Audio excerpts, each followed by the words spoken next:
Assalamualaikum warahmatullahi wabarakatuh. Jumpa dengan saya lagi, Ahmad Zaidi, guru SMPTN 02 Tarian.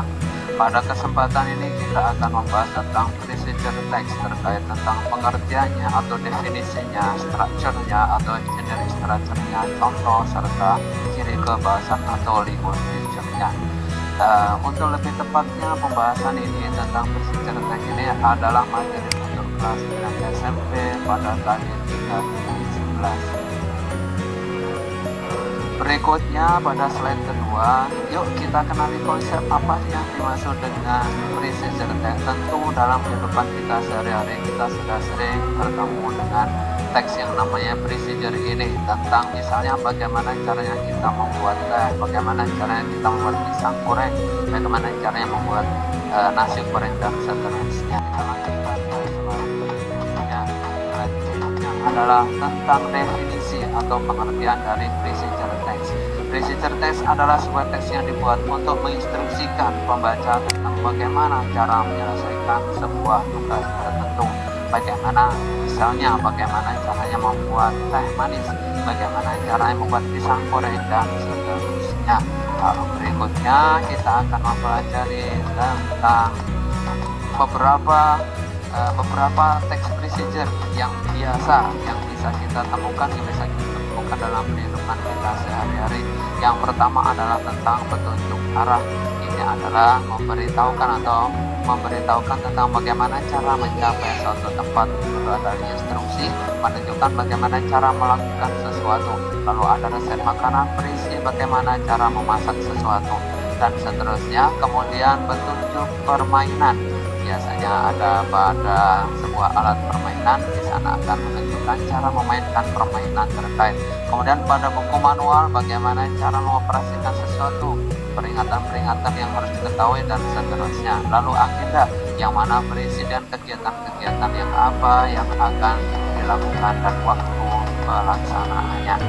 Kemudian kita akan mempelajari tentang generic structure-nya atau struktur daripada teks yang bentuk procedure. Yang pertama adalah goal atau tujuan. Bagian ini menyatakan tentang tujuan daripada procedure atau langkah-langkah itu, misalnya how to make a cup of tea, bagaimana cara membuat secangkir teh. Lalu bagian kedua namanya material. Jenis struktur material adalah bahan-bahan serta alat-alat yang dibutuhkan, misalnya panci untuk memanaskan air, gula, teh, dan seterusnya. Bagian yang ketiga, jenis struktur yang ketiga adalah step atau langkah-langkahnya. Bagaimana cara membuatnya? Pertama adalah memasak air, setelah mendidih lalu dimasukkan ke dalamnya teh dan seterusnya. Bagian berikutnya adalah language feature atau ciri kebahasaan. Kurang lebih ada 4 ciri kebahasaan. Yang pertama selalu menggunakan simple present, yakni menggunakan kata kerja bentuk pertama. Ciri kebahasaan yang kedua menggunakan kata penghubung seperti after that, firstly pertama, after that setelah itu, dan lalu last atau finally akhirnya dan seterusnya. Kemudian yang ketiga ada kata keterangan. Banyak di sana keterangan, misalnya aduklah selama 15 menit, misalnya panaskan air selama 1 jam dan seterusnya.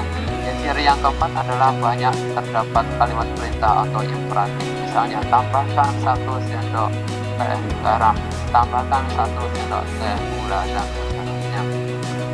Berikutnya adalah contoh, misalnya di sini membuat barbecue. Yang pertama kita siapkan dagingnya, lalu diiris-iris, kemudian dipotong, lalu dipanggang. Setelah masak dikasih bumbu, lalu disajikan dan siap dinikmati. Sekarang kita sudah siap pada bagian terakhir, kita sudah paham mengerti semua tentang apa yang dimaksud dengan text procedure. Sekarang saatnya untuk kuis. Nah, bagaimana? Sekarang kuisnya adalah buatlah sebuah procedure text yang tema atau judulnya boleh kalian pilih sendiri. Silahkan ditulis lalu dikirimkan. Oke, kita sampai pada bagian kita sudah sampai pada ujung daripada video pembelajaran ini.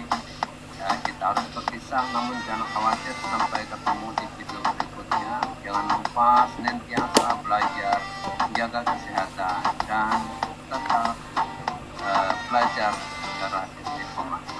Inspirasi guru berbagi. Sampai jumpa. Goodbye.